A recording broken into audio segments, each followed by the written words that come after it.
Before I got this iconic picture of Rock that's going to show up in 20 years in probably like somebody museum or something in black and white. He literally is spitting the same verse in 3 shirts, a wife beater, and then nothing. You just see the Helter Skelter. Because my AC happened to only be broke during sessions. There's no comfort.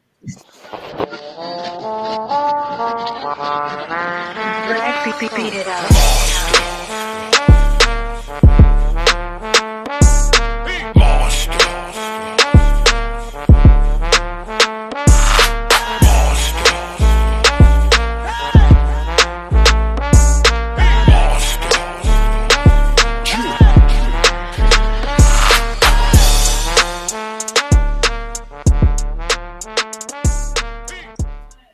Welcome, ladies and gentlemen, to Monsta Mondayz. I'm your host, Mr. Monster Man Rocco. Yes. It's my co-host, It's the Rain Wonder. and my DJ. DJ Rec, what's happening? And we in What the up, building. Rec? We in the building. How y'all doing? We really appreciate all of y'all joining us. You know what I'm saying? We doing a few things around here. Appreciate the support and all that. Could be anywhere in the world, but you're here with us. Right. So make some noise for yourself. Anyway, today's topic, we're gonna well, I could let them know what the topic is right now. You understand? But matter of fact, we won't get into that right now. We're gonna get into something that just something that's affected the whole hip hop culture and world overall. You know what I mean? Like, if you ain't hip hop, and I mean, like, I know youngsters who feel this shit. You know what I mean? Like, this is felt throughout the culture of hip hop. And what I'm speaking of is the passing of DMX.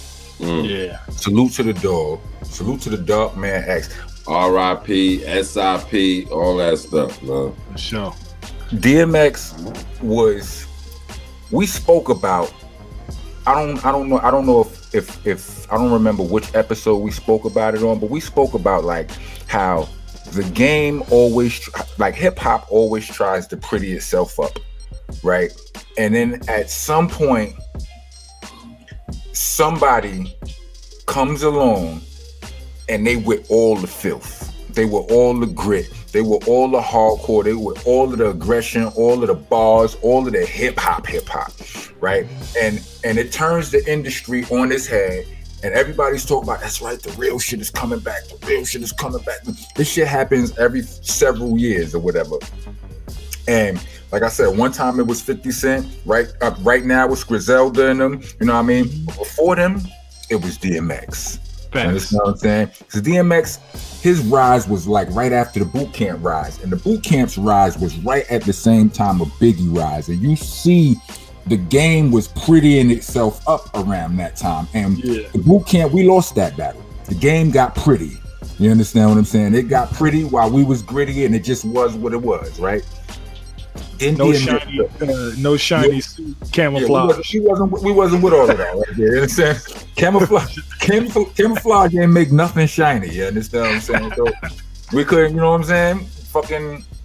So that was what it was. But shortly after that, DMX showed up, and it was like, whoa. You know what I mean? It was everything gritty. You know what I'm saying? It was everything hardcore. It was everything, you know what I mean? Everything that we fuck with, and you know, in the gutters, in the trenches of hip hop.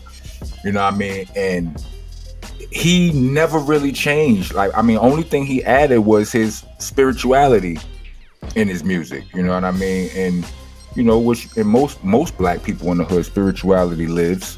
You know what I mean? Some people find it in the church, some people find it in Islam, some people find it in other ways or whatever. But DMX was one of those souls. You know what I mean? If you don't know nobody like him, you might know somebody that looked like he could be his cousin. I did know a nigga who kind of looked like him, but he ain't act like him. You understand what I'm saying? Like, he's a different dude, and he did a lot for hip hop, and we're gonna miss him wholeheartedly, sorely. For sure. Do y'all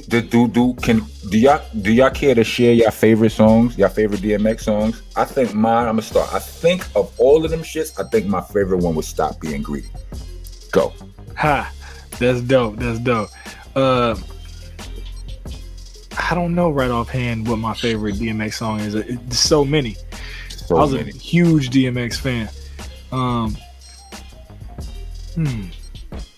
You go, Starang, and then I'll figure it out. Well, I'm gonna give two.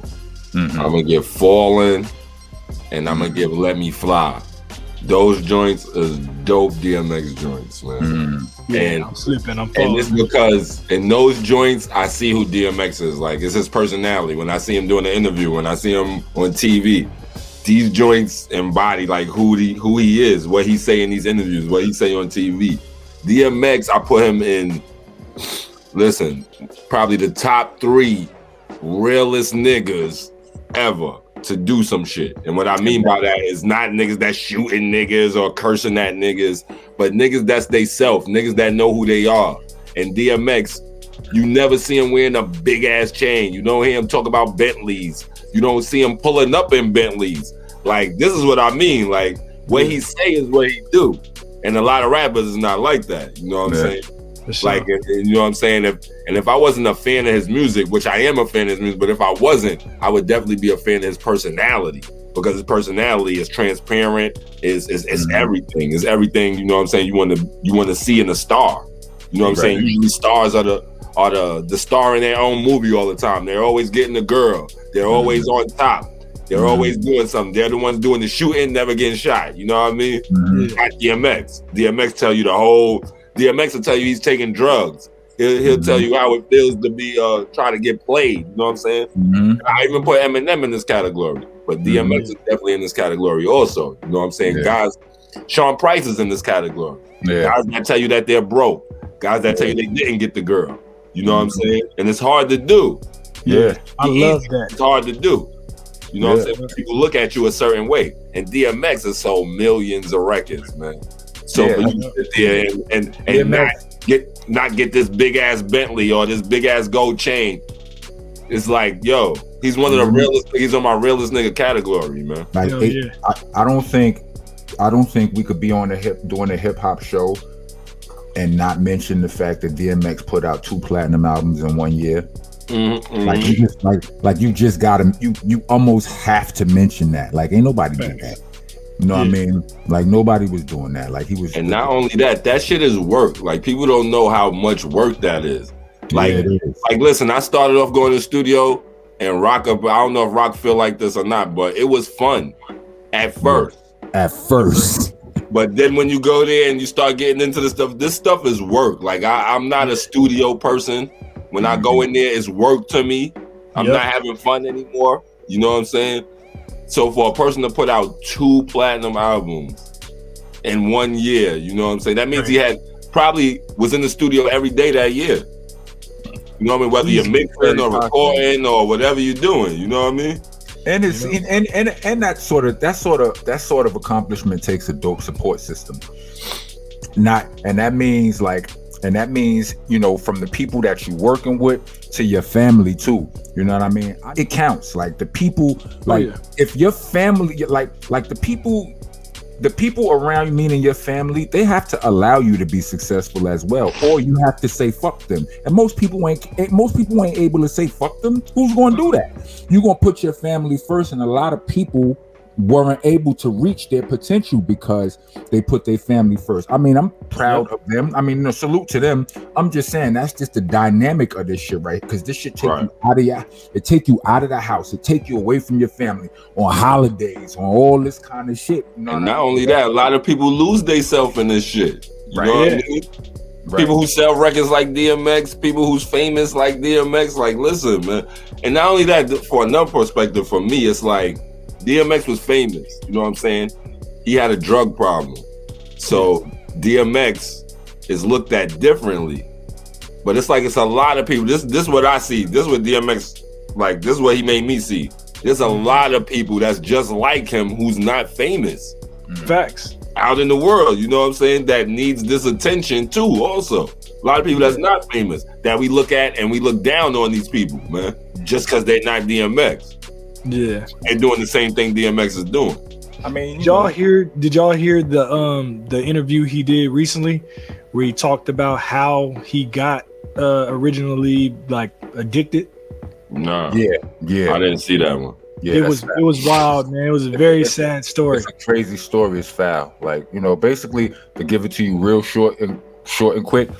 Like the first time he smoked weed, the nigga who gave him weed laced his weed, and it was a nigga who was older than him too. I mean, like an OG nigga. He looked up to. He looked up to the nigga and shit. He wanted to rhyme because of this nigga. And the nigga put crack in his weed, had him smoke. You know what I'm saying? Had him smoking laced weed for the first time he ever smoked weed. So it was like, you know what they say about crack and certain drugs. It's like once you in, you stuck. Like your first try, you stuck. So. That was crazy, but and that's even a big up to the Rough Rider squad too, because to know that and still make this man a star, and you know what I'm saying, respect him and give him his just due and give him what he's owed, and not take advantage of him. They put a lot of work into them, man. That was a lot of work, but again, that takes it back. Again, I want to say the support system. They believed in them. It kind of brings me into our topic for the day. We're going to get into after we're going to talk to I guess we could talk about it now. My topic for the day is chivalry and gender roles. Yeah. Some people say, Strang, how you feel about it? I mean, you feel some people say chivalry is dead. I mean, like, I thought chivalry was dead, man. I mean, do you agree with it being dead? You think it's dead, or you think that it's dead? Is it dead? Dead? I don't think it's dead. I think it's just women are doing a lot now, a lot more nowadays than they was before. You know what I'm saying? I don't think they need our chivalry. It's a matter of them wanting it or not. You know what I mean? It's like, do I want your chivalry? I can do this shit. It's more women saying, I can do this myself. I don't need you to open the door. I don't need you to pay for my stuff. I don't need you to pay for my drink. I don't need you to pay for my dinner. You know what I mean? Don't you think that contributes to the death of chivalry? No, because I think it's like how you call it? What's the word I'm looking for when somebody tried to they act like they don't want you to do something, but they really want you to do something. Passive aggressive. Like it's like it's like they trying to trick you to do it. It's like women want chivalry, man, but they don't want to have to ask for it, and they shouldn't have to ask for it. You know what I mean? So it's like, look at me doing this shit on my own, and let me show you I don't need your ass, so you can come bring it automatically. You know what I mean? So I don't think it's dead.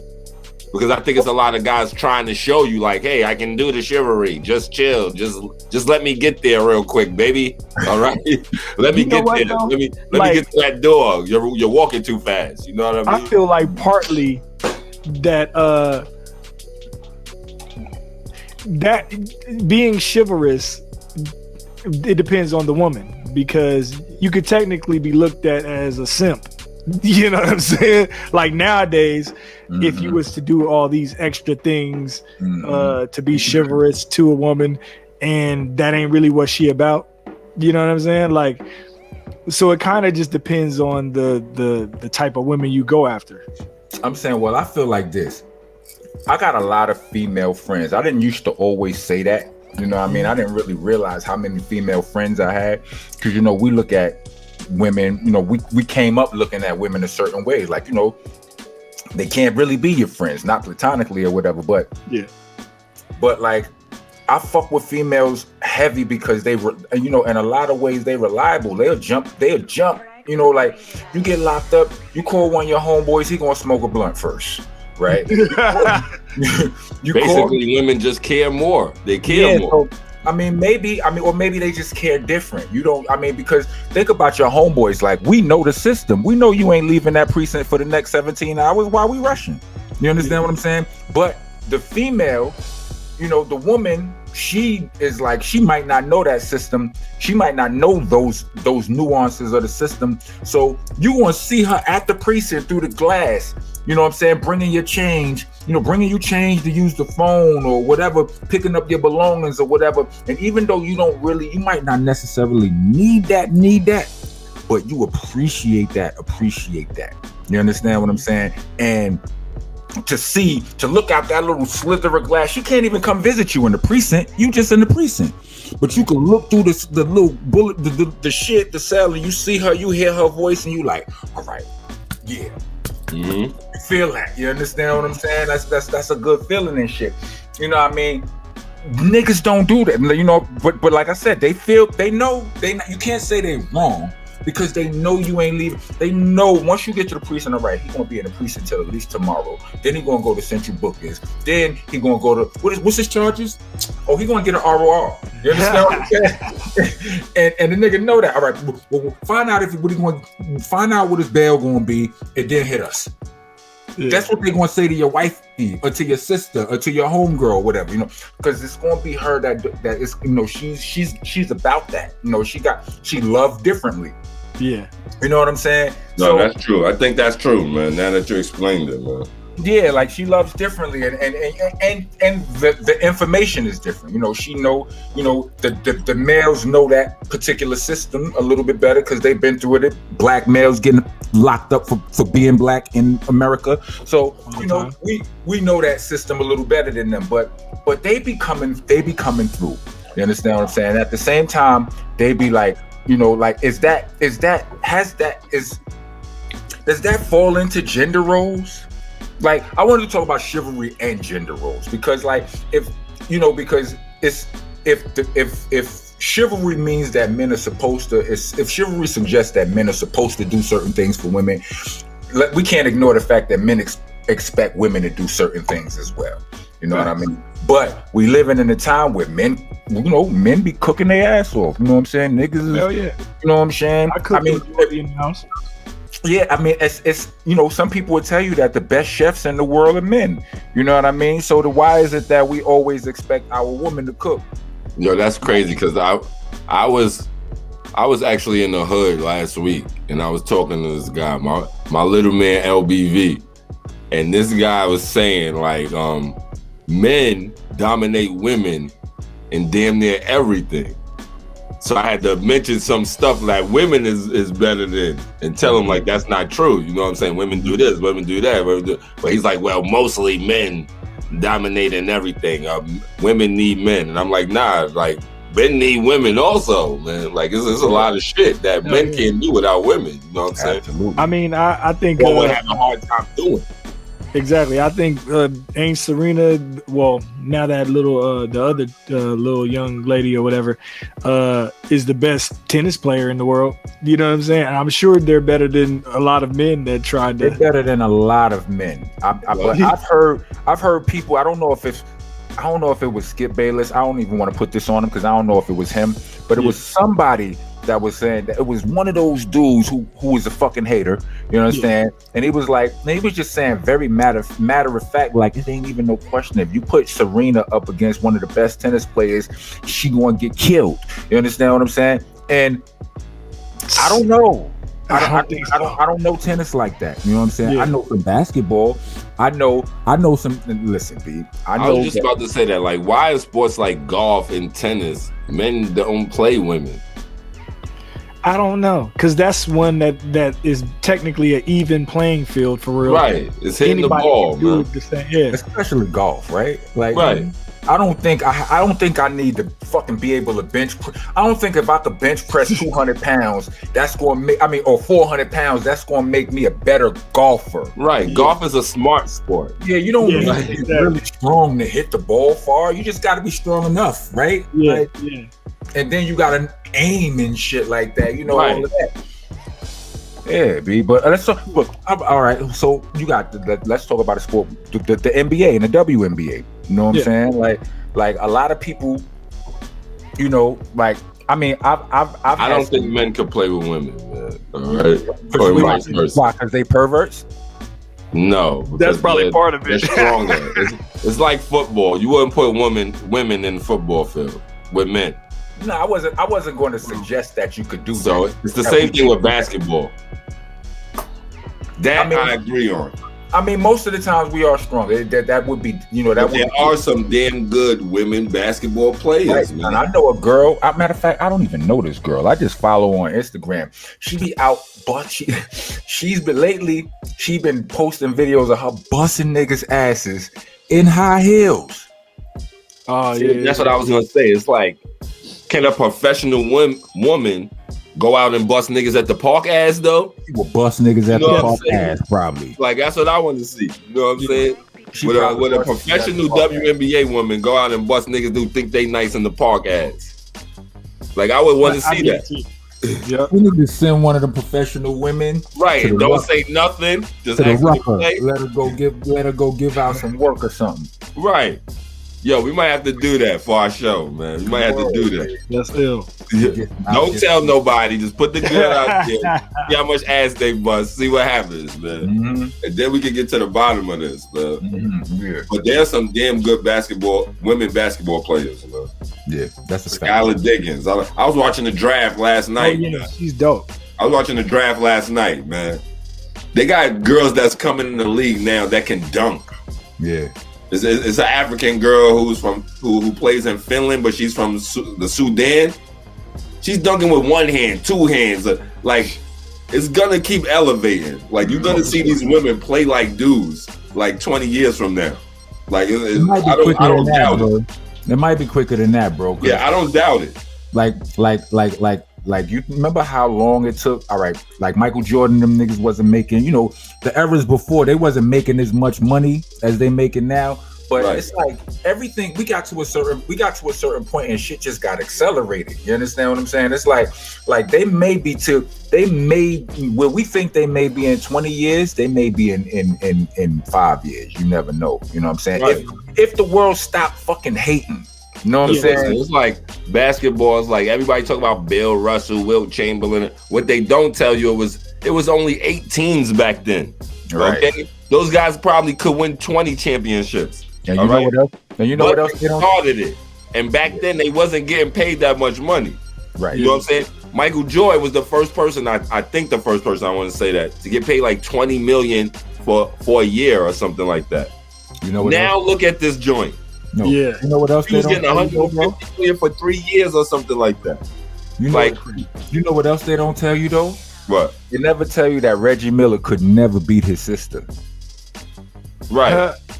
Like never. Like he never beat her. He made it to the NBA, still couldn't beat her. Wow. You understand what I'm saying? Right. So with that being said, some of the women could definitely bust some of the men ass. Oh, we gotta put this topic on pause for a second. We gotta bring in our guest. Our guest is I like this guy a lot. I actually love him, but I like him too. You know they're not one and the same. You understand what I'm saying? So yeah, we're gonna take a break. We're gonna get into some music. You know what I mean? And while we play one of those dope ass DMX songs, if you know what I'm saying. Let me fly, man. Let me fly. Yeah, there you have it. Yeah. Play 2 of them. Play another one. Play since we're speaking about gender roles and all that. Play what these bitches want from a nigga too. I got you. Had to. We'll be back. Yeah. Hi, I'm the Rockness Monsta. Dopest voice in hip hop ever. Yes, ever. Ladies love my voice. You know what else ladies love? Ladies love cool shirts. We got some of the coolest shirts you ever seen in your life over here. They don't shrink, they don't wrinkle, they don't fade. The best part about it is they feel good, real good. I promise you. You put this shirt on and women are gonna hug you different. We also got matching socks and neck gaiters for whichever shirt you order. Speaking of ordering, to order go to rocknessbcc.bandcamp.com. Go there and have a blast. Knock yourself out. Rock on, rock on. And we're back, ladies and gentlemen. What up, fellas? How about you say we just get into the interview? Y'all ready to bring on our guest? Yeah, let's bring on. Why not? I mean, he was going to do all this other stuff, but we can just forget that stuff.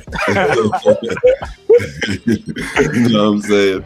Let's forget all that. All right, so we're gonna get get into it, getting straight to the point. Without no further ado, we got a brother that I've known for a really long time. We've ran in similar circles before all of the music. You know what I mean? Then the music / industry started to bring me and this brother closer together. You know, we ran into each other. We were always running into each other in Vegas, the same place I met Ray. How does Vegas come up on 2 shows? Listen, man, that's good, dude. Vegas was lit, but So I would run into him. I mean, he's from Brooklyn, New York. He's a native Brooklyn, New Yorker. I would run into this fool in Vegas all the time and never in New York, right?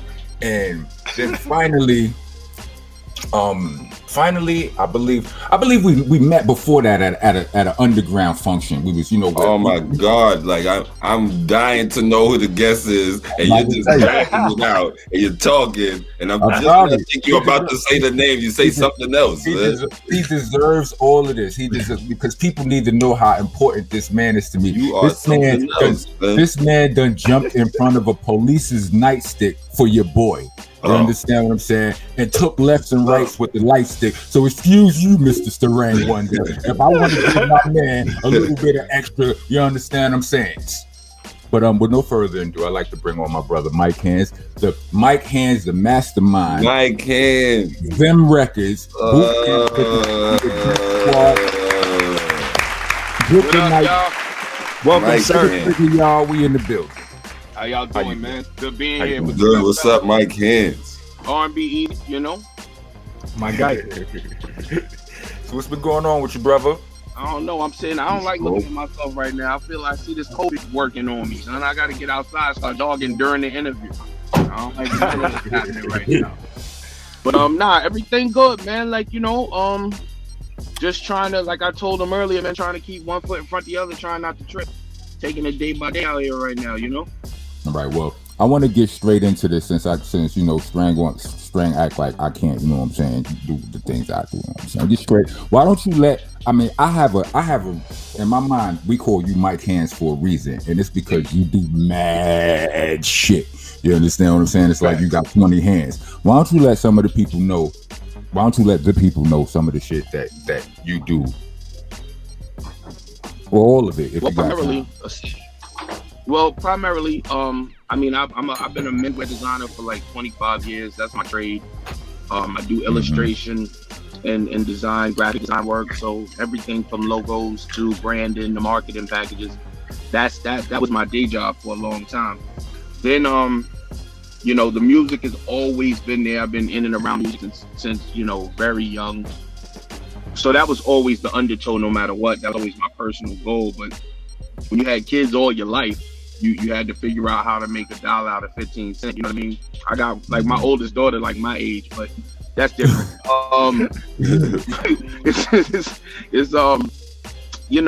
Those things there. Then I've done the management thing. I did the A&R thing over at Def Jam for Gangland. That was Sean's label when he first came home with Lakey the Kid. I did that for a little bit. Then I did some label management for the US for a Canada label, ESI, which I do currently still. Bootcamp affiliate, putting about, at this point, I think it's rounding out about 12 years in the trenches with the homies now. Sad that you look back and see how that passes on you, but that kind of slipped up when you look back at it. It's been a while. Like Rock said, for some reason, we was just bumping into each other on the West Coast and never in Brooklyn, like we didn't both reside in the same borough, down the strip from each other at that.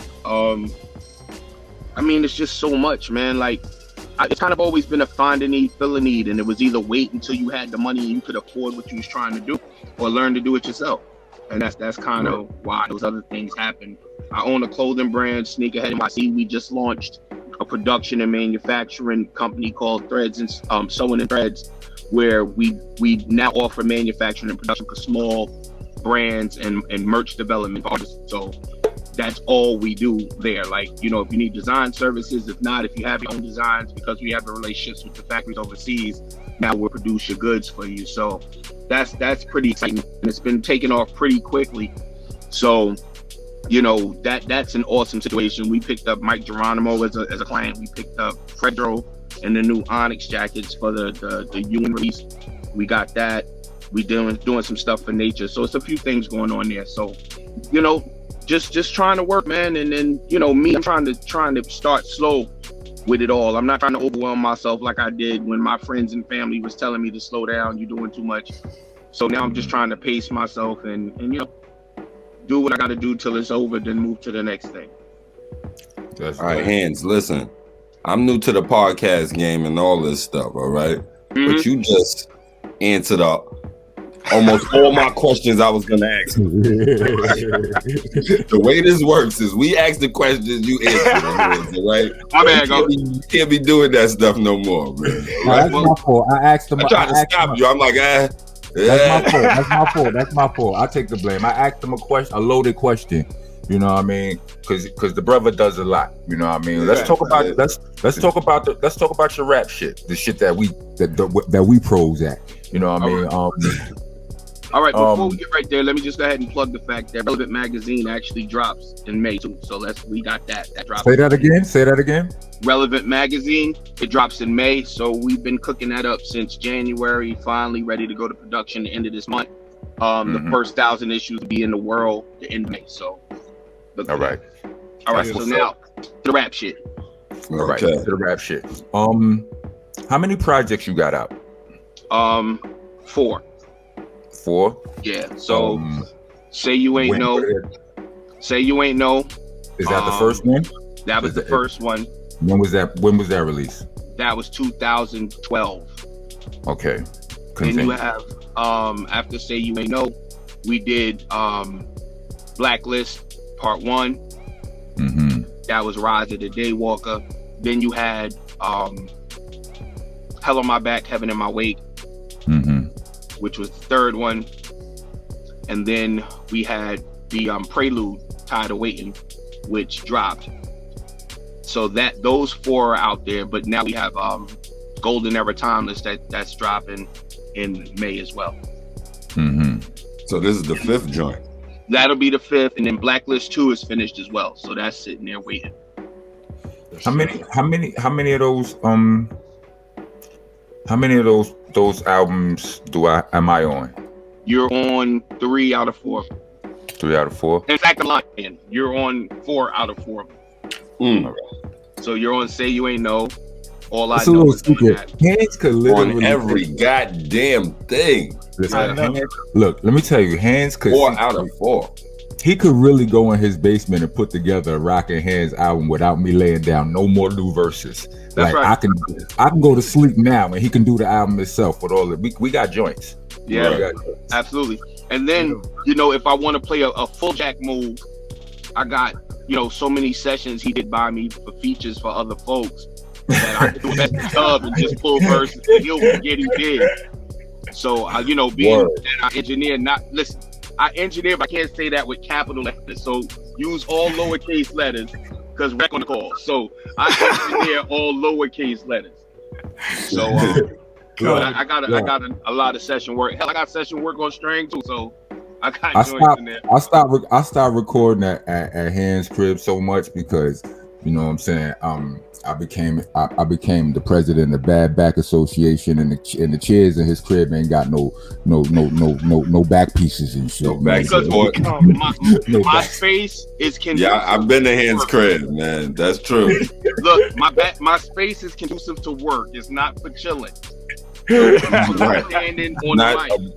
It's not for comfortability. I'm saying, I be needing to sit down and write. That's a bar though. That's a bar though. You get stools up in there so that people only comfortable enough to get it in and then dip. You got the stools with no back. That's true. Before I got this iconic picture rock that's going to show up in 20 years in probably like somebody museum or something in black and white. He literally is spitting the same verse in 3 shirts, a wife beater, and then nothing. You just see the Helter Skelter. Because my AC happened to only be broke during sessions. There's no comfort.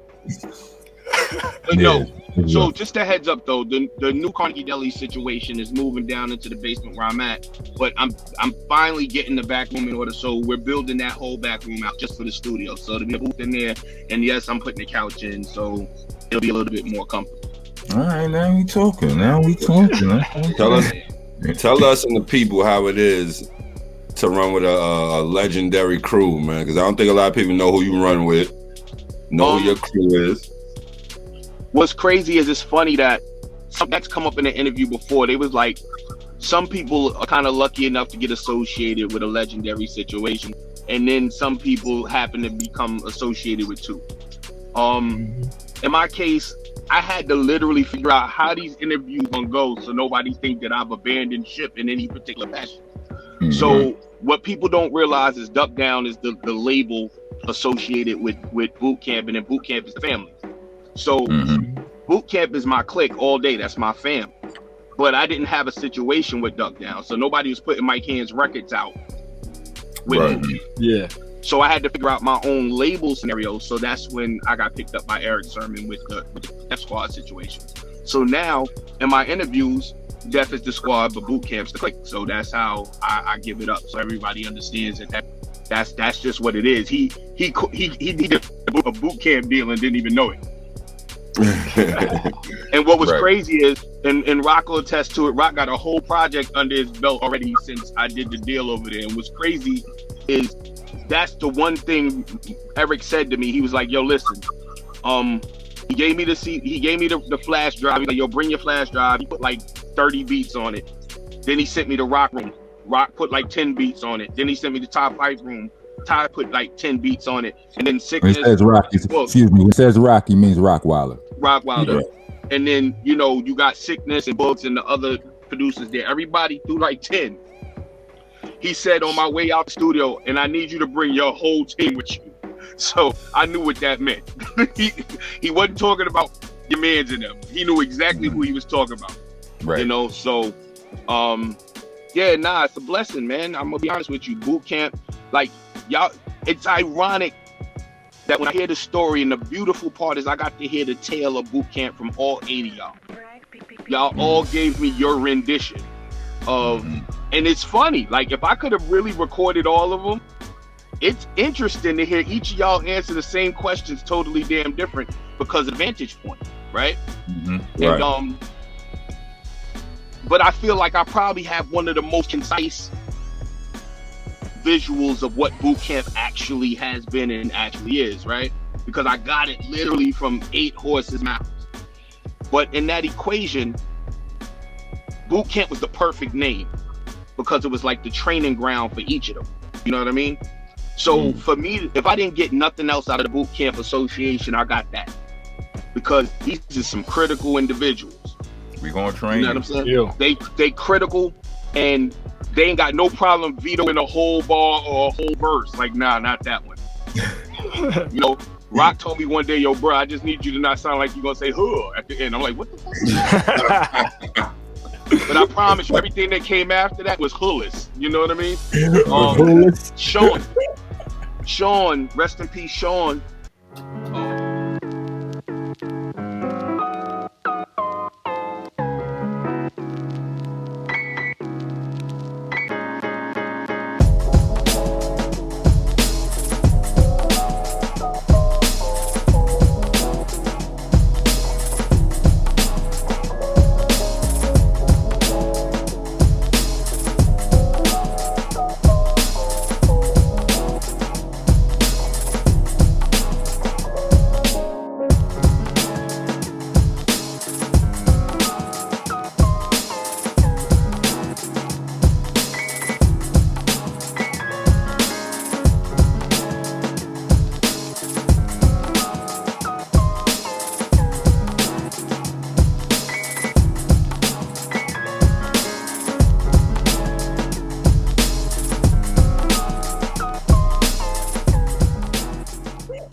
Sean, rest in peace, Sean.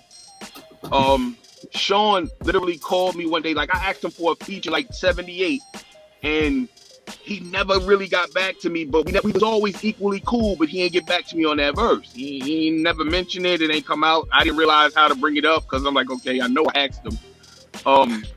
So one day I put a joint out called "Right Where You Stand." I did the Guru and Jadakiss joint. I flipped that instrumental on a freestyle and I put it out. I really am Twitterly challenged, but it ended up on Twitter, and I get a call from Sean like, yo, that joint you did, you spit a body on it. Remember that verse you said you needed? Yo, send that beat over. Then he said, I ain't even gonna front, you a cool ass nigga, I'll fuck with you, but I ain't know if you could rap or not, and it's hard to be friends with whack niggas, so I'm like, damn. He said it's hard to be friends with whack niggas, so I didn't even want to play with that. But nah, I heard that. Well, that's a I heard serious. that. That's shit solid. crazy. And then after that, we ended up doing all. He called me one day and said, "Yo, come get me. I feel rappy." I went, got him, brought him to the crib. He did the joint. That was the Conceit record. And then he said, "Put on another one." He did that. I went to do my verse. He said, "Nah, do your shit later. Put on another one." And that's how we ended up doing that Alive project. So it just was one day. He just kept pulling the iPad and spitting. Like, Ew. And now you answered another question I didn't get a chance to ask yet. oh, my bad. My bad. You just let me full tell of you surprises today. Being man. a journalist myself, fam, I answer questions the way I hope people answer them for me. I can't stand nobody giving me no thin ass answers. So my fault. Yeah. But now I'm sitting here looking like I'm not doing my job. You know what I'm saying? I ask you and shit. You know what I mean? Listen, you got the Project Heat hat on. You always got a question in the stash. True. Right. So what's you you know I'm Slim Zell Washington, right? When I'm acting, that's you know what I'm saying. You know, salute to my brother Bo Black, aka Nestle Snipes. What's you got an acting, aka brother? You know, do you? Because my brother, we done co-starred in a couple of somethings too. Do you have an acting, aka? What's funny is, so I use Mike Handz to rap.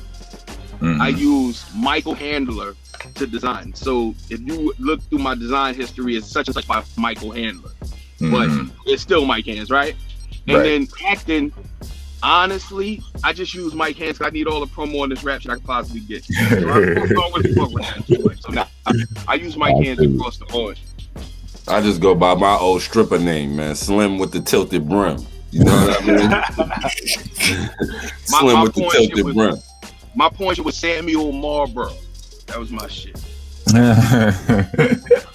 know, you used to take your middle name. Mine was Brown Sackman, but we ain't gonna get it. Yeah, you take the middle name and the black live on. So you know, Samuel Marlboro. No. How let's talk about that for a sec. I mean, something not that, but something you touched on a second ago. Good looking, because I don't talk about that for the right. Yeah, me neither. Right. So I mean, like, do you find it hard as a dope MC? This is to you, Strain, too. You know what I'm saying? As a dope MC, do you find it hard to be friends with whack MCs? Because I do. I didn't before Sean said that. Then I started reconsidering my life choices. But they say bad association spoils useful habits. But I'm gonna be honest with you, fam. Like, doing that executive shit for a while, when like I said, doing the A&R stuff, and then when I used to work for Devin, for Walker's mom, doing work over there at Mazay and stuff. So you had to work with a lot of different artists and have just a different ear, and realize that at the end of the day, what I consider whack, you got a million people that might decide to subscribe to, and that's a plaque for the brand. So I can't allow my personal playlist to interfere with my engagement with something that might be a commodity for the brand. So I had to look at it different. What I did find out is that I find it hard to jump on record or rap on whack beats or rap on records with whack folks. That I feel is my choice. So if I'm not inspired, then that is a good answer, man. Because I was gonna say the same thing, man. Like I don't really think there's whack people, man, out there. Because what you don't like, somebody else likes all the time. You know what I'm saying? It's always somebody that likes some other stuff. So I can't be the judge of who's whack and who's nice and who's this and that, man. Bruh, I guarantee you, if I sent you a couple of these features I did, and you listen to some of the niggas who, I mean, look. But I guarantee you somebody would say that shit is dope. Yeah, them. Right. That's what I'm saying. So we are not the judges of who's whack or not. Now here's somebody out there that's gonna say that's dope. No, let me explain something to you, bro. Like I said, there is a lot of what you saying ain't false, not all the way, right? You know, because there's certain shit, like, you know, when we hear a lot of the young boy shit that we might not feel or whatever, like all of them like it or whatever. But what I'm saying is, what I am professional enough to acknowledge is the fact that what I said during the other episode when we was talking about the Griselda boys or whatever, we was talking about rapping, right? Yeah, you can rap simple, you can rap complicated, you can rap, you know what I'm saying? It don't really matter. There is a way to rap wrong in all of those shits. You understand what I'm saying? And there is a way. You right, but look, check this out, right? Rapping wrong, your way, rapping whack might be two different things, though. Not to cut you, String. Like, so, in my opinion, rapping wrong, there is a science to it, right? Like with boxing, they say it's weak science, right? So there's a science to rap. It's mathematics like anything else. If you write rhyming in 5s, 7s, in 13 bars, we got a problem. Yeah, you're in trouble, but it can still be dope, though. Yeah, but it can work. But what I'm saying is there's room for it to be wrong from a technical standpoint. But then again, from a whack standpoint, again, I can only speak on what I feel is whack to me. I can't really fit to speak on what's whack to the world. But at the same time, I could be friends with a thief. I'm just not even nothing around for you to steal. Well, here's the thing. I might need a like rock. Do you think young people today think KRS-One is dope? Because I think KRS-One is dope. But do you think they would? I think some of them do. I think some of them don't. It depends on what's important to them. But KRS-One is dope, though, right? KRS-One is one of the best. But let me just bring and to say some of them do is like it's kind of look. Let me just bring it full surface, right? Because what you're saying is right. Even though, I'll concede that it's dope to somebody, even if it's the nigga, the only nigga who doing it and his 6 friends, right? Yeah, even so, right? But my issue is, I'm a super dope ass MC. Let me just brush dirt off my shoulders for a second, right? And hold on, you brush it straight into my box, so let me brush it off and continue. And I'm a legendary nigga and shit, you know what I'm saying? So when I bond with some nigga, right? 9 times out of 10, he gonna want a verse from me. And a lot of niggas be trying to bond their way into a verse. It don't even be genuine. You understand what I'm saying? Niggas be trying to LOL on your post they way into a fucking into a free verse. And I'm like, get the fuck out of here. If you trash. If you dope though, you understand what I'm saying? Then it's mutually beneficial if you don't. It's mutually even if I don't get nothing out of it professionally, I enjoy it. So that's for my soul. You understand what I'm saying? So I know it'd be hard for me to sell beats to people that are whack. I like literally because sometimes I just like I be thinking, dang, that's almost like a waste. You know what I'm saying? Like, because I feel like the beat was at a level and then the verses is at another level, and I'm like, we are the Rockefellers, the Soros. We are the elitists of rap right now. We listen to these dances. We are sitting here looking at we are the 95% of what this is right but I'm gonna say no, but feel me though, in the midst of all of this, like, you know, the people in our group, they say shit like they don't fuck with nobody named Young or nobody named Lil. Son, Lil Baby get busy, son. He just rap with auto-tune. But listen, he really get busy. Don't fuck with nobody named Lil on a personal level. Ain't got shit to do with rap. If your name Lil, I'm not fucking with you. My granddaughter named Lil. I call my granddaughter 100 million. So I'm not fucking with her. I'm not fucking with none of that. So I'm saying you might be in the Rockefeller elite. I come down and fuck with the little niggas every once in a while. Like I said, that's not musically. I'm talking about as a person. If your name Lil, I can't fuck with you. I'm gonna just call you whatever come after Lil, right? But I can't call him Baby, so I'm just call him B. Yo, B. See, I'm from Brooklyn. I'm from New York. You gonna call him LB? Yo, let's do that. Lost Boys. Let's do that. But that's wrong, God. Call him man what he want to be called, God. But I'm not into all that, because that's the case. Then I got to get into what you identify as. And I'm not. He said, "I'm not calling a grown man, baby." I'm not getting into that. You gonna tell me y'all identify as a brick, and I'm supposed to get at you like that? We're not doing that. But, nigga, you call me Rock. I know what the fuck. You know what I'm saying? What's the difference? But I call you by your name behind your back, so it's still different. No, you don't. In my house, yeah, it's behind your back. But it's like at home, I'm proper with all my friends. You know what I mean? But not seriously. Like, it's just one of those things. Like I said, musically though, I definitely had to realize it's another language they're speaking.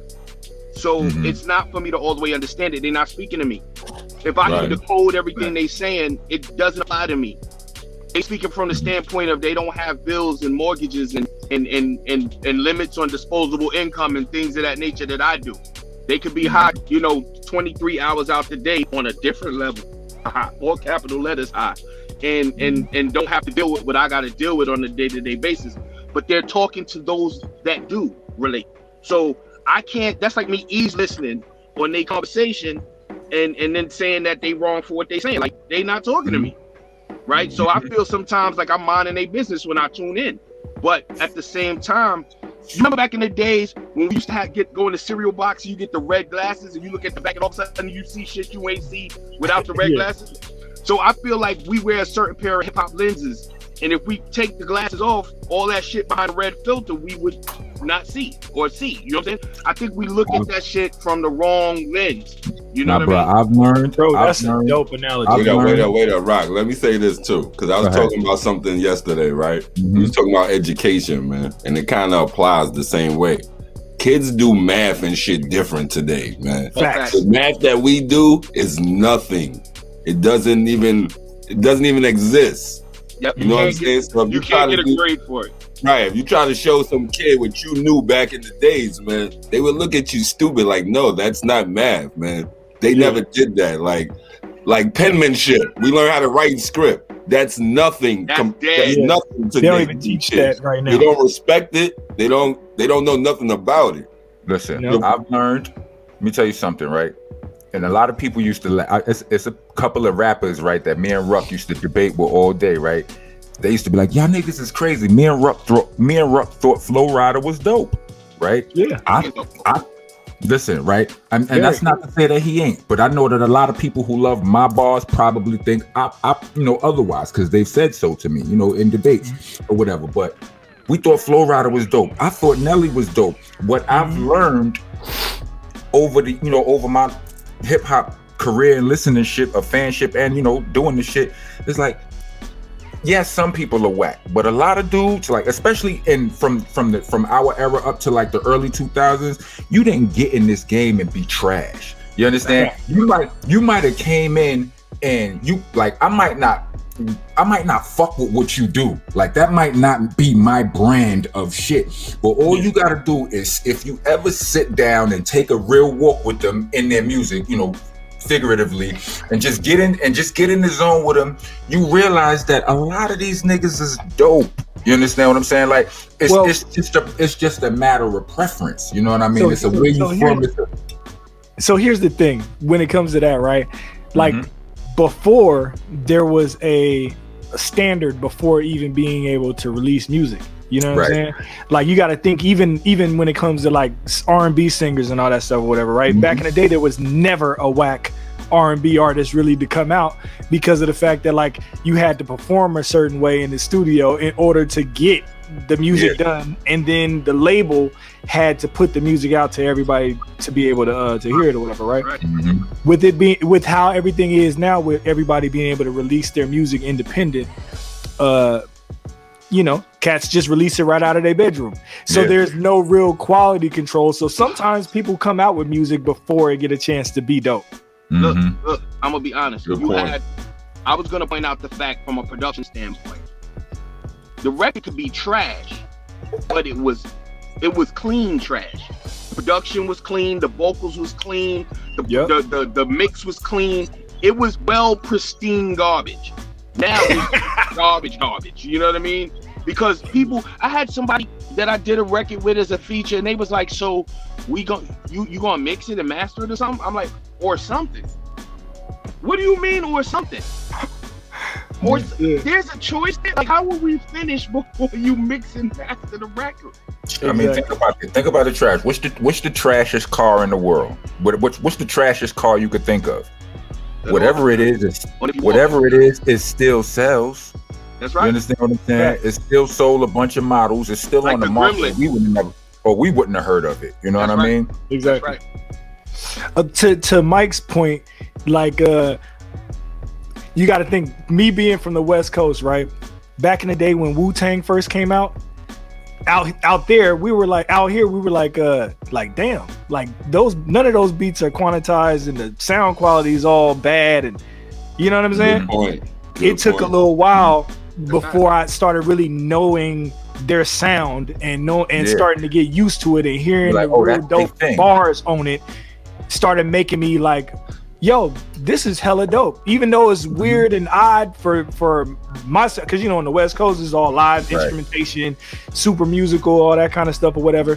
And then that was something completely different. So instead of people just thinking it was completely whack, you had to actually get in tune to what they were intending to create. You know what I'm saying? That's the same way I felt on a different note though. It's like when I first, I'm from the East, and when I first heard Wu-Tang, I'm like, man, all these niggas is not gonna work. All these niggas in the group, that's just not gonna cut it, man. No, it's never gonna take off, man. I was one of those dudes. I'm telling you. I'm like, no way, Jose. Yeah, it's just that hip hop is young, and I mean, even to this day, hip hop. They say hip hop established itself in 1973. Like, that's 47, 48 years old. You know what I mean? That's my year. You know what I'm saying? So it's like this shit is. I mean, I'm an older man, but that's young for a culture. You know what I mean? And for sure. It's still going through changes and all of that. You know what I mean? You never know. You really don't know.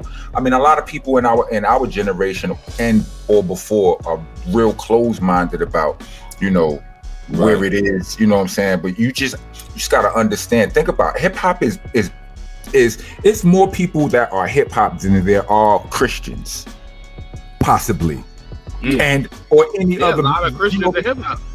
But that's what I'm saying. That's what I'm saying. Muslims and so on and so forth. Like hip hop is a culture that blankets over all of that shit. You understand what I'm saying? Right. So it's a lot of, and it's a young culture. It's only, what I mean? So it's got a lot of changes to go through. You know what I mean? I'm glad I'm part of it. But that's the point of everything, man. Like, we can't be the ones to call stuff trash and shit, man. Yeah. People look for... We can. No, listen though. People look for people like you, Rock, like to explain them the difference of hip hop. Not to say this is trash and this is the best and this is up, this is down. Well, look for a person like you to say, yo, this is the difference between this and this. No, well, listen. What I'm not gonna do is very PC. That's what being a dope MC gets you. You know what I mean? No. Well, let me just say this to you. Pardon me for cutting you off, Handz. But I won't do that. Like publicly, like I will never critique. No, I'm not going to shoot a man's dreams down publicly. If a nigga hit me with a trash rap, I'm gonna tell him how to make his trash rap better without telling him it's a trash rap. He don't need that publicly. Yeah, he don't need that publicly. But behind closed doors, you know what I mean? I could tell you that shit trash. Dude. You understand what I'm saying? Like I had to work with him on it. You know what I'm saying? Yeah. But yeah, like. That's where I stand on it. So it's all about. I don't agree with none of that. Like as dope as some people are for like they shop journalism, like they tabloid journalism, like tabloid media is the mortal enemy of the celebrity. Like I don't care how you slice it. Like them, like all of the world stars and all of them niggas, the shade rooms and all of them shits. Like like all these new bloggers, they're not, but they don't just blog them with a positive spirit. They blog. They about to blow up. They about to blow up off of your downfall. That's how they coming at it. You understand what I'm saying? And I don't agree with that. I'm not with it. You know what I'm saying? So I wouldn't do that. Bro, all that being said, man, let's listen to some joints. Well, let's listen to some Handz joint, one of the Handz joints, so we can know what's not trash. You know what I mean? Facts. So we can play something, let people know what we think is not trash. Say that again? So just don't pick a trash joint. That's all I ask. No. You're not no trash joint. Listen, Rock just explained it, man. You're not a trash MC. You're not a trash nigga, so we can't pick a trash joint. Well, no way. Behind closed doors, I don't want to be trash. Right. Right. All right. Completely hip-hop. Which one we gonna get into? Good one, Handz. I think right now the joint. I think the joint we got queued up just dropped on the 16th, I believe. Yeah. Hard to Find, produced by Sickness for Def Squad. One of my first Def Squad releases. It's a joint I enjoyed doing it. It was probably the second joint I did since I was over there. So it definitely showcased my excitement of the new field, new space, and every bar you want to prove yourself while you're there. So I had a reason. Shout out Sickness, man. I got some Sickness beats too that I still want to use, man. That boy a problem. He's a problem. You do. Salute to all of the boys over there, Rockwilder and Ty Fife. I got some heat from them too. The Rockwilder album is still in the works. Just not only that, shout out to Eric Sermon, man, for creating an environment over there that, you know what I'm saying, people could just go over there and work and get shit done. And you know what I mean? Eric Sermon is a real hip hop historian, man. That's right. Real hip hop connoisseur. Look, yo, salute to the OG. What's joint is this? What's the name of this joint, Handz? This is hard to find. That's why Handz in the building. Who can't? Let's get to it. All right. So when you guys want to start your own side hustle, your own business, whatever it is that you guys want to do, people are going to call it your little business, right? They're going to call it your little business, your little side hustle, but that's okay. When I wanted to start my own hair care line, someone told me, aren't there already hair care lines out? When I wanted to start selling courses, people told me that's all you do is sell stuff on the internet. And when I decided to buy rental properties instead of investing in my own personal house, people told me that you don't own a home, you own houses. So people are always going to have something negative to say, but it does not matter. What they're really doing is projecting their insecurities onto you, right? They really want to be in the position that you're in, to have that faith in yourself to accomplish whatever it is that you want to accomplish. Owning my own business outweighs the benefits of me going back to a 9-to-5, so there's no reason to give up. This is Monsta Nation Jade, and I think you should start your journey to financial freedom right now. So go to the website that you see here, or click the link in the description below, or find me on IG and click the link in my bio, Exotic Jade Eyes. Yo, that was a banger. It sure was. My guy, I appreciate that. Yes, it was. It's my guy. See, I'll be listen. And see, he's my friend. You understand what I'm saying? He's not somebody who hung out with me, you know, who to get free verses, right, and end up being trash, right? You understand what I'm saying? Yeah. But you never know. Maybe that's how it started out, man. You know what I mean? Maybe he's like, yo, I want to give you some free verses from this guy. Listen, the world may never know. You know what I'm saying? But sometimes your lie caused you to do real shit, so it become a friendship by mistake. For real. Man, listen. If I had no rock, I would be scheming to give me some free verses. You know what I'm saying? I'm gonna be honest with you. I had so much fun, like generic fun with him when we was in Vegas, fam. Like we collected like Voltron every Magic for no reason. Like we bumped into each other. From the time we bumped into each other, we was just locked in. That's just what it was. And I mean, that's back when I was still on my slim dreads. I'm on billboards at Magic. Like I was feeling myself in my own little way. And he, you know, he was who he was. So together we was, yeah. This nigga was slim with dreadlocks and all that. Dude. It was a different energy.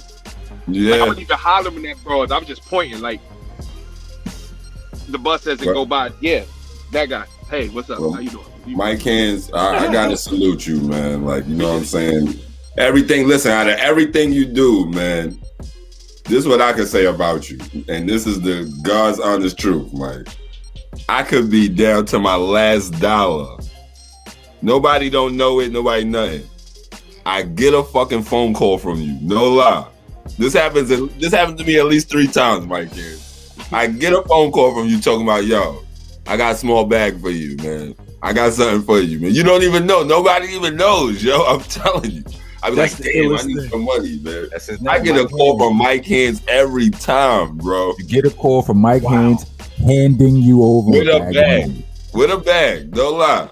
Small bag, big bag, though. It's a bag, though. All right. Let me tell y'all the truth. He don't know. It's not like I told him. You know, I ain't tell nobody. But this happens all the time to me. A lot of my value as an individual, aside from my skill set, is y'all. Like, you know, something old manager told me is like my most valuable asset is my Rolodex, right? The fact that I have strong relationships with good people. So the fact that people know they can call me to get to people puts me in the middle of bread all the time. You know what I mean? And then a lot of the times, because like I promise you this, and Rock will tell you, there's times the same scenarios happen with Rock, and Rock will, you know, tap me on the shoulder. We be in the car, he's sitting in the back from the studio, so he'll tap me and slide me bread, like PC off or whatever we just did. I don't expect that from family. Yeah. Like, just a look, like you don't understand what you did for me and my status, just being able to put the call in and you pulled it off. You know what I mean? Like that was that kept propelling me in my space, so I'm good. You know what I mean? But it again, like, to me, y'all don't even understand. Y'all paid it forward by the fact that I know that if I call, the phone gonna get picked up, and if it's a move and it makes sense, y'all trust me enough to jump out that window for me or with me. That's all it is. You know what I mean? Like, it keeps me in my space able to move forward. So, you know, I appreciate the fact that y'all appreciate it, but I'm using shit out of y'all, my guy. Like, I'm giving it a stack. What's one of the most famous P-isms? If you can't be used, if you're not useful, you're useless. Right. You can't be I say that all the time, bro. Yeah. I say that all the time. I try to tell people they give the word use a negative connotation, but the truth of the matter is, every aspect of life, you go to work, you're using the job for a check, they're using you for your service. Right. Every aspect of life is. So you want to be used, really? You want to be used. Absolutely. Because if nobody wants to use school, you, it's like, what am I here for? What am I doing? You go to school, like, all you really, really long for is for people to see value. And for you to be able to capitalize off of that value, no matter what it is. So if there's no value, you're useless. And if you're useless, that's where depression and all those other things come from, and them psychoses that you fall into come from. Because you feel worthless, you feel this, that, and the third. What actually constitutes your worth? The fact that people find you valuable. Yeah. Let me just say this, right? People are programmed. That word has a bad reputation, right? So and we all four of us here understand that. Not everybody listening understands that. Some may agree with us after listening to this or watching this. You know what I mean? But to those who are not, for those people who ain't listening or watching it, here's an alternative for them. Or it's just after you explain this, after you explain what you just explained to them here or what you heard here, tell them, how about I say, they like, you use a user. No, I utilized use. For some reason, people don't have no problem with the word utilize. That's and right. It's the same shit. So you understand what I'm saying? So to everybody, here's a healthy alternative. Throw it in however you need to. You know what I mean? Continue to use. Sorry to cut you. It's the same thin line between fan and fanatic. People forget that fan is short for fanatic. So when a fan does some outlandish business, you forget that fan actually means fanatic. Yeah, so that's wild. That's a fact. And fan has it, and nobody wants to be your fan. They too fucking, you know what I mean? They forget that pop just means popular. I mean, we can go on for days, but so is loon short for lunatic? What the hell is going on here, man? Listen, all I want to say is, brothers, continue to utilize me or use me in any way y'all see fit. You know what I mean? I trust y'all to do the same.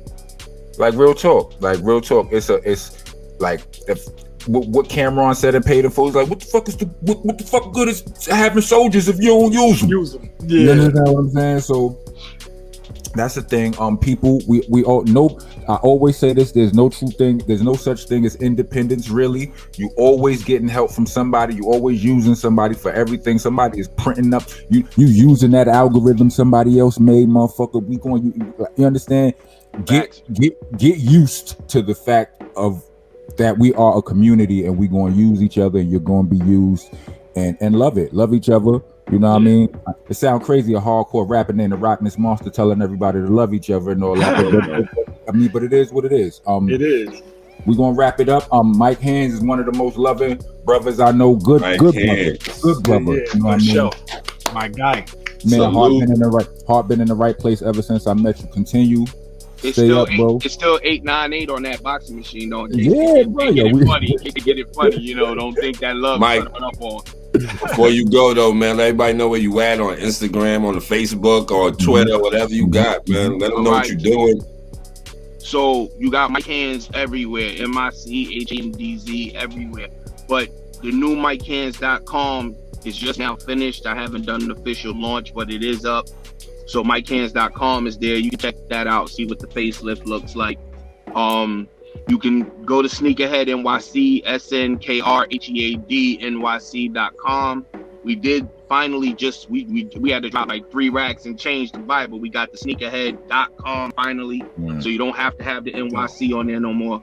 but they both will lead to the same road. The new store, Faction 43, where we're actually making all of our friends and family like everything that my friends and family had that they're willing to bring to the table that's never been available on vinyl. We've made available on vinyl now. So all they got, like, just even you guys like call, say, yo, listen, this song right here, dope, it's freestyle. Woo, I'm shaking the world up. I'm shaking the world. Yeah, but come on, man. It's a freestyle or a single or something that never, seen vinyl.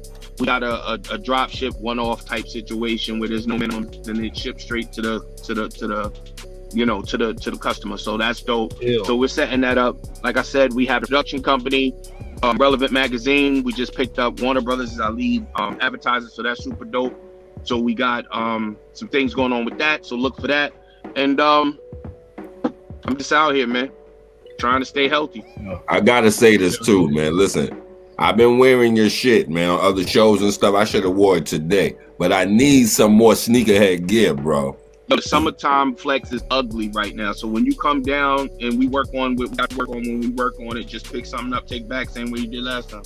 All Look, right. I need something too, and I still need that to get that Letterman made from you.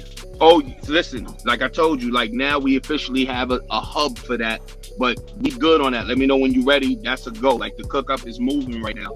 I just did something for 5 Fingers of Death that's mean right now too. So yeah, I'm in the mood. Like everything is coming out really, really tight right now. So is the sneaker? What's the sneakerhead IG page? Sneakerhead NYC. So SNKRHEAD NYC. All right, Go to that page. Sneakerhead got some shit, y'all. Yeah, the new party and bullshit pieces just came in, so we got them in white. We got them in the regular red, the black, and now we got the white jersey for jersey and short set for the spring summer. And also for those that might have been familiar with the DCEP jerseys that we did earlier this year, the white ones are dropping for the spring, and then I got the championship black and metallic gold limited editions that are dropping in the summer. I'm only making 50 of them. You got a lot of shit going on, my hands. I tell you, got 100 hands. You got a lot of shit going on. The beautiful part is the work was already done. I had a whole pandemic to sit and keep myself busy. So now it's just the opportunity to take it to the world. Right. Yeah. All right. Well, thanks, brother, for being our guest on our show. I know Yes. you clearly have a whole bunch of other shit you could have been doing. You understand? But nah, man, I just came to rock with my family, man. And then I found out that y'all had pulled wreck in, so it just was already like these laces were already tied. It was just time to put a bow in it, so I had to pull up. For sure. Salute, bro. Nice salute to you, brother. I'm gonna be back out there in a little less than a week. We gonna link up. I know I already got a call. I'm telling you, I'm on top of my job. His people called your people, huh? Yeah, I get a call. That's what. Absolutely. Well, I'll be around there too if that means anything. Well, fellas. you know what it is, because I need both of y'all to finish this particular record that we're gonna get into on the air. But I know what that record is. So yeah, send me the beat. Send the beat to my email. I'm gonna do that as soon as I get to the crib. All right. Thanks, bro. All right, have a good one. Thank you. And yo, tell the producer I appreciate it. The producer. Always. Yes.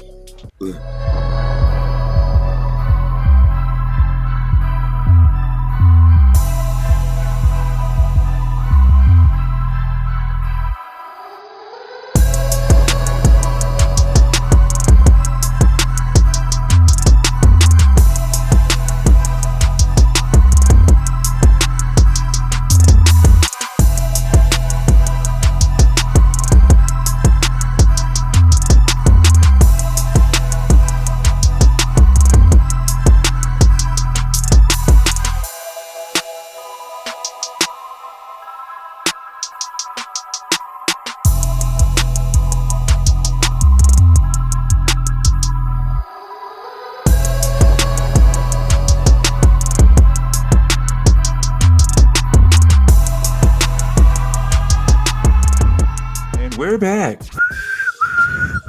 I get y'all don't know where I get that from. I get that, and we're back. I get that from the Alcoholics skit, the Alcoholics record. The word. Yeah, they came back from one day and we're back. It was like a radio shit, and then they got into a dope song. I stole that from them. Salute to J Roll, E Swift, and Tash, my brothers. Exhibit, Filler Ag, all the boys, Kron Dizzle. So yeah, that was my brother Mike Handz. Salute to him.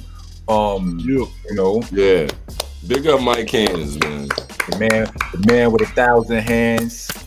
Word up. Excuse me. Yeah. You don't have 1,000 hands, obviously. I only got dropping shit. I only got 2. I ain't dropped nothing. I just lost something. But so yeah, again, I like to reiterate, allow people to use you. I mean, in a positive method. You understand what I'm saying? Oh, yeah. Like, you know what I mean? Allow yourself, you know, don't be afraid to utilize your resources. You know what I'm saying? Your resources most of the time come in the form of people and utilize and or use the people around you. You know what I'm saying? And I mean, like I said on a song one time, a chick said, something. The bitch said I used her. I say I utilized her. It's different. This shit confused her. Who am I not to use? So who am I not to utilize all the resources afforded me? And you was using mine too. That's the hood credit, bitch. You understand what I'm saying? Hilarious. But yeah, I bring that up to bring us back to what we speaking of before, which is gender roles. You know what I mean? Like there's a lot of, you know, there's a lot of separation in Black people.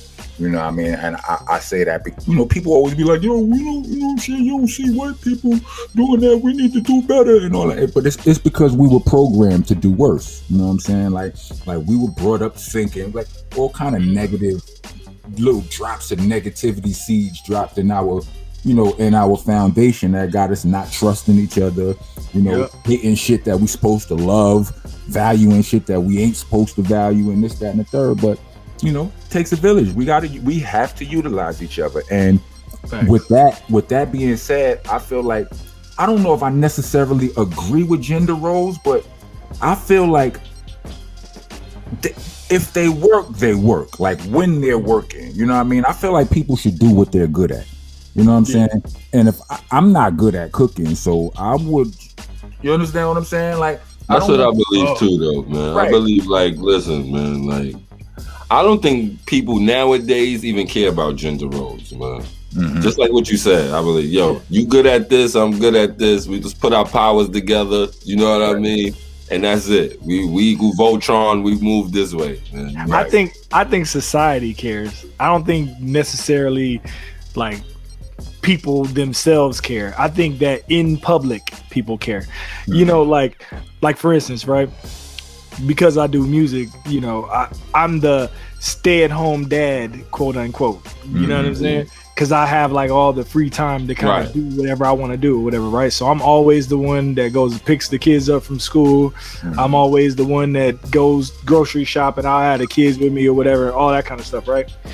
Because my wife, you know, she be working, you know, during the day or whatever, like a corporate job.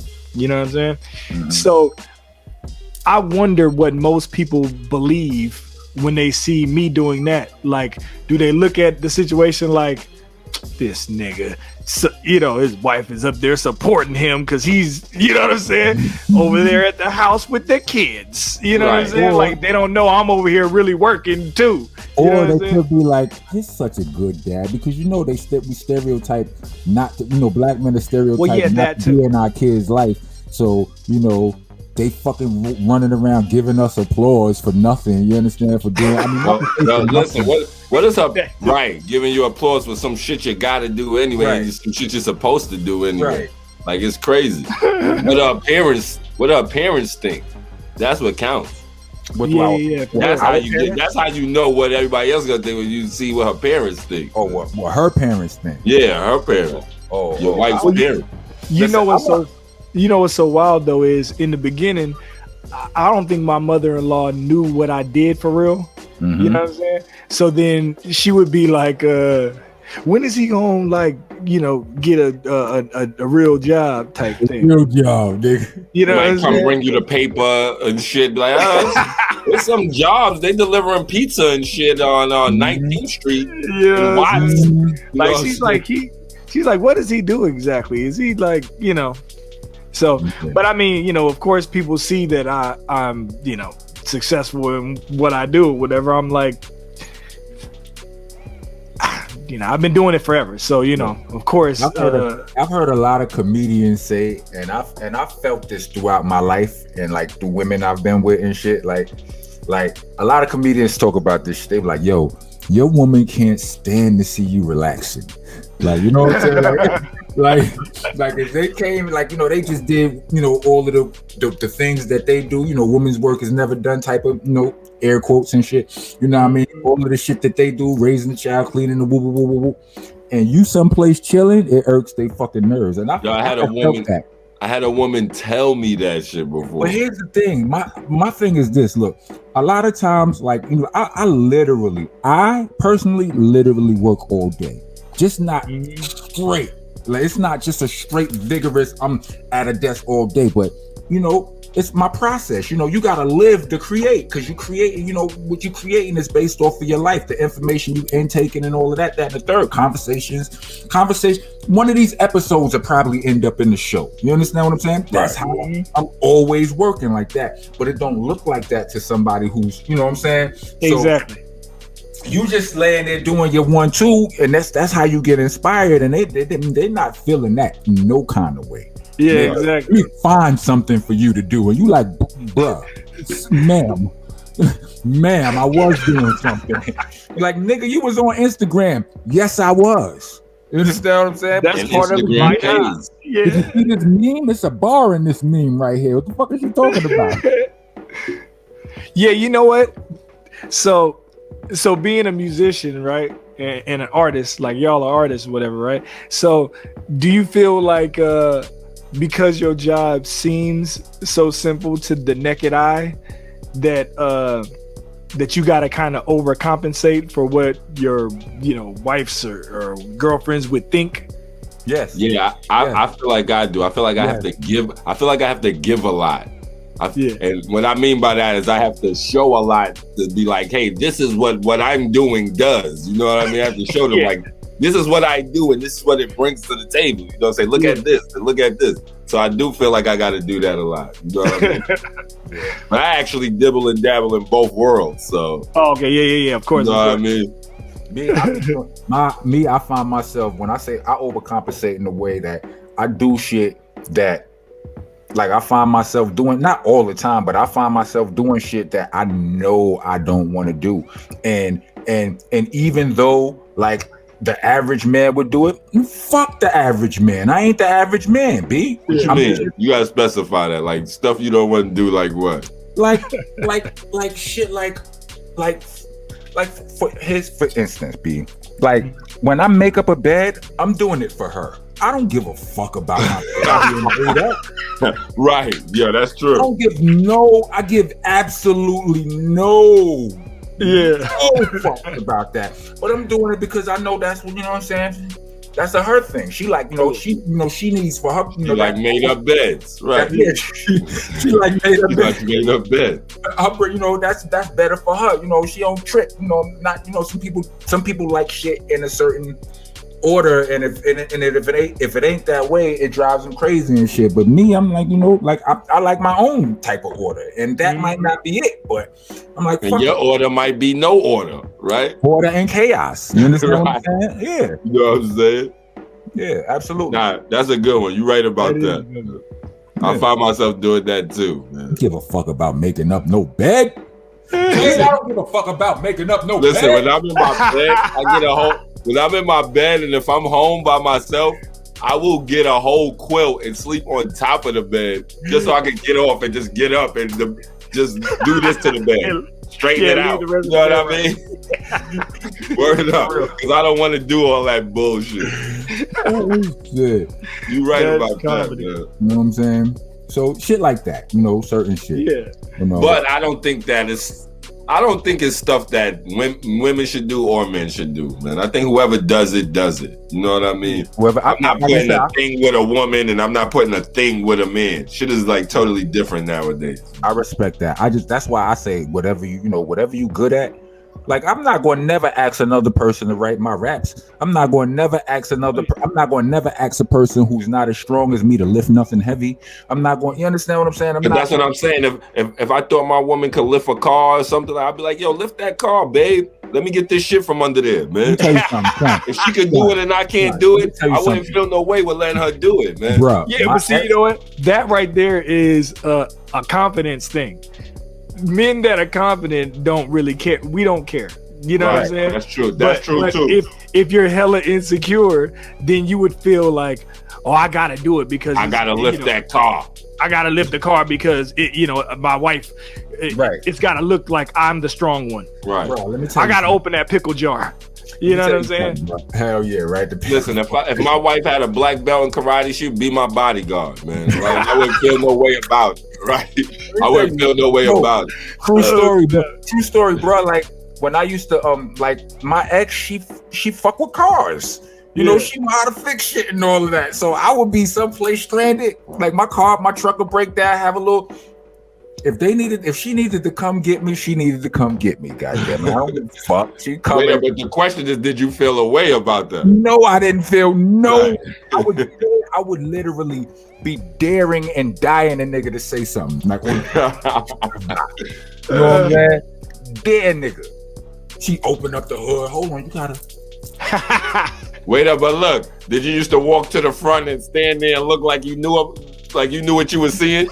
No, only if she called me there and was trying to show me something. You know what I'm saying? But other than that, you stand in the car and just let her do her thing. I would stay in the car. I would go to look. Hold on, babe. You want something from the store? You want something from the store? Make sure she hydrated. You all bringing her waters and stuff. Listen, you know what you know, man. And a confident nigga is like, listen, I don't know shit about no fucking cars, man.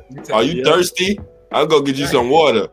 Facts. Look, another time when I was in the truck with a chick who knew nothing about fucking cars, and my fucking truck started acting stupid. The alarm started while I'm driving in downtown Brooklyn. The alarm just going.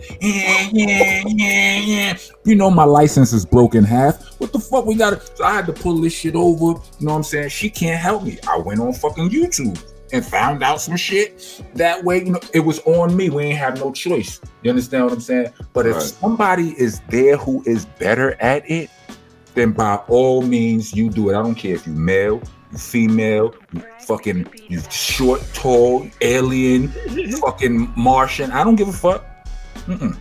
Not your boy. Not your boy. And I credit that to the rap game, man. I'm not gonna lie, man. I think if I was on the block, stuck, selling drugs on the corner or something like that, I would be having to prove something, man. But traveling and meeting different people, it makes you confident and lets you know what you could do and what you can't do, and to be confident in yourself, man. Because value is placed on what you're good at. You know what I'm saying? You're like, okay, all right. I can feed the world and my family off of this shit I'm good at. I don't need to do none of the rest of that shit. Right. We about to what do we need to do? We need to get out of here soon, but before we do, we're happened to the petty portion, man. Yeah, we're gonna take a break and we're gonna come back with the petty portion and shit. I got some petty. You got some petty today? I'm not petty. Strang, yes, the fuck you is petty. I'm not petty on camera. I'm not petty while we're recording live. That's petty. That's petty right there, nigga. You understand? I'm not petty when we're recording live. Yeah. and I happen to think that's petty. I'm the Rockness Monsta, and I'm here to let you know that I'm on Cameo now. Are you familiar with Cameo? It's a website where you can reach out to some of your favorite celebrities and have them send you shout-outs, personalized, birthday wishes, wedding congratulations. You can even have them quit your job for you. And now I'm there. You can use the Cameo app, or you can go on cameo.com or the Cameo website. Find me there and make your requests. We also have special requests for business. You know, if you want your mixtape dropped on or your album promote, any promotional things, special pricing for that. See us there. Rockness Monsta on Cameo. Rock on, rock on. Okay. I personally think the fact that you don't want to tell the people, you don't want to admit you're petty in front of people is petty. You understand what I'm saying? Because it ain't nothing harmful. It's just petty. It's a little bit petty. Hey, I'm not petty on camera. On camera. All right. So I have a little bit of petty. I mean, I have a lot of petty. You're petty. I have chivalry petty. Okay.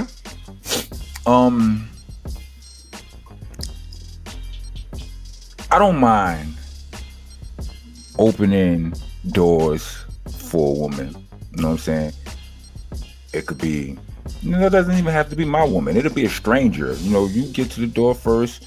I'll open the door for you, ma'am. You know what I'm saying? You on your way out. You on your way in. I'll open the door for you. But when it comes to like a woman that I'm dating, right? I will open the door for you all day until that one time when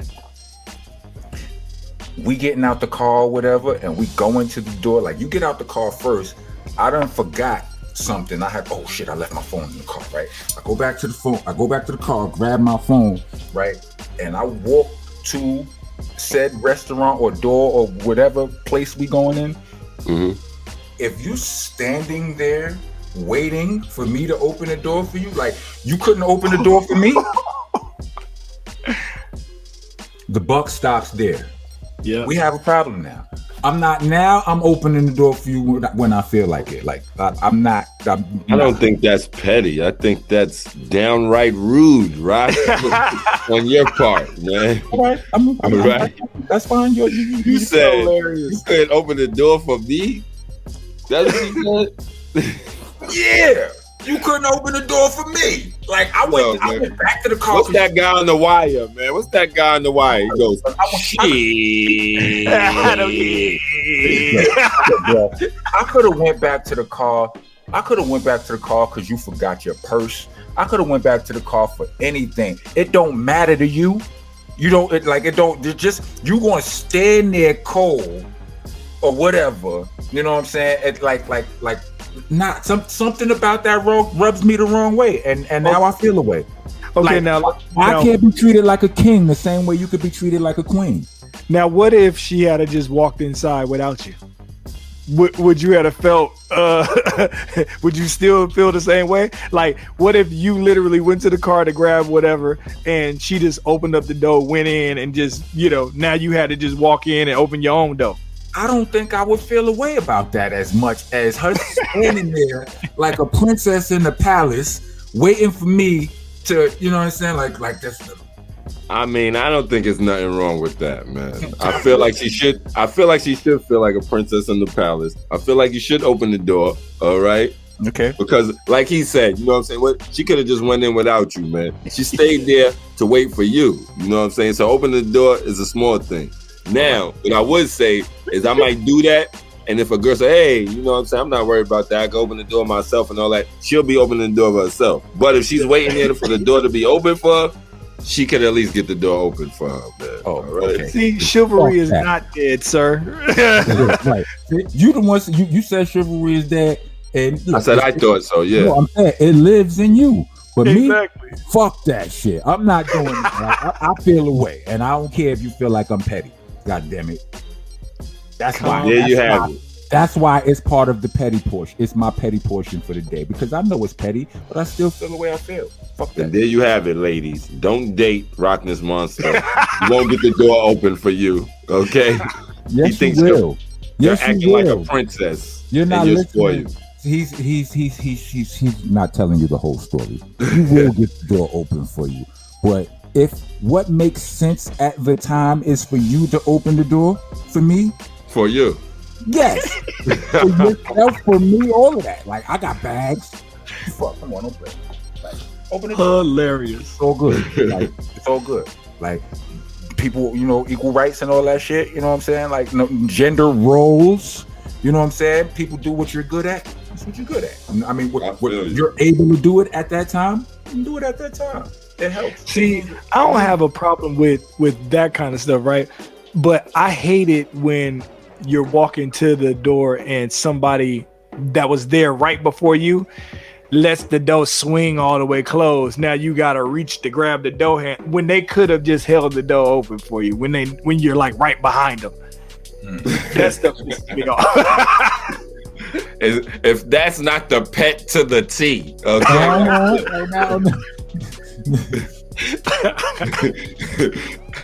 I'm saying here like, what the fuck? You don't think that's rude? I mean, I don't. Do I think that's rude? I do think that's petty, though. yeah. Okay, well then there you have it. I'm petty for that, I guess. All right, so we're gonna wrap it up. We're gonna get out of here since Starang going to keep being petty by not. He's gonna keep being petty by not displaying his petty. You know what I'm saying? And guys, the pleasure is all mine. All right. We When it comes to that type of thing, we want to thank our guest Mike Handz. Mike Handz, salute. We want to give a big rest in peace shout out to DMX X and for life.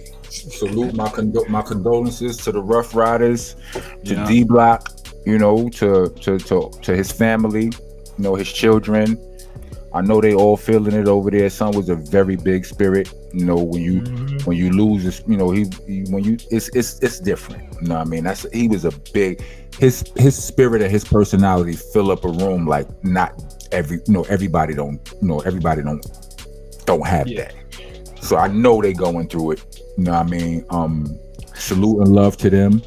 One thing I wanted to say about that too, though, is this dude prayed so often on his, albums, on his IG live. Like for regular people in the street, you'd see videos of him praying for people. One thing that's comforting about his passing is that you almost can certainly, if you believe in God, you know that this dude definitely is up there with God. Word. You know what I'm saying? And it's like, you know what I'm saying? DMX wasn't, that's why I say he's on the real nigga list for life, because it's like he knows whatever he was doing, because I don't know what he was doing or whatever. I just hear him say it or other people say it, but he knows what he doing wasn't the right thing to be doing.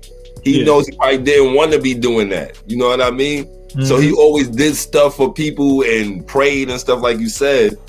You know what I'm saying? Not for himself, but for other people. You know what I mean? Not only for himself, I should say, but for other people also. You know what I mean? Yeah. So it's like he tried to even out everything. You know what I'm saying? He tried to pay it forward in a way. And everybody else every day. When you probably needed prayer the most. You know what I'm saying? Right. So I mean, here's what it is. I mean, he was a dope nigga. Dude, dope brother. It's crazy. Did you ever meet DMX Strang? Never. I never ran into DMX and I never met DMX. Yeah. So, yeah, that's, dope dude, dope soul. We gonna miss you, big homie. With that, we gonna wrap it up. I don't know, do you want to do your shameless plugs, all of your socials? Solid Ice LLC, Squeeze the Nero, Paul Mills, Starang Wonder, the outfit, all that right now in your face. Where can they find you? Starang Wonder OGC on Instagram. Jack McNair, Starang Wonder on Facebook. You know what I mean? And then all that boot camp shit y'all niggas be looking at. DJ Rack? Yeah, DJ REK on everything. Sound Lounge Studio, Sound Lounge SD at on IG. I gotta get to the DJ Sound Rec Lounge Studio. You definitely gotta get. Sounds like a nice place to be. It's dope. It's dope. Something like that. And have you been there, Rock? No. Oh, all right. No. Anything else? Rec? DJRecBeats.com. There you have. I need some of those too, man. Oh, you already know, bro. I got you. Hold on. We gotta get out of here. Hold on. Rockness BCC on Instagram. That's where you can really find me because I be there all the time. IamRockness.com is getting updated, so bear with us.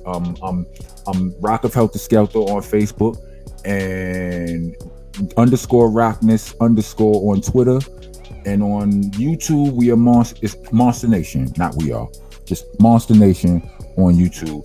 And you should be able to get to these episodes, and everything else, all of the videos and shit. We out here, we busting moves.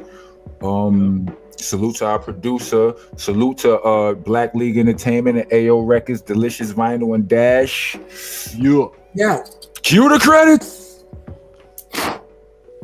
for listening to Monsta Mondayz Podcast. Please join us every Monday from 8 to 10 p.m. West Coast time and 11 to 1 a.m. East Coast time. Every single Monday, Monsta Monday on the Dash app. Also, check out these awesome shows from the rest of our podcasting family. Funny Farm, East New York Radio, All Elements Mix Show, the Star Power Collective, La Cosa Nostra Radio, 5150 Mix Show, Block News Live, Vinyl Coffee Mix Show, and Hidden Gems. Check them all out under the Delicious Vinyl radio station.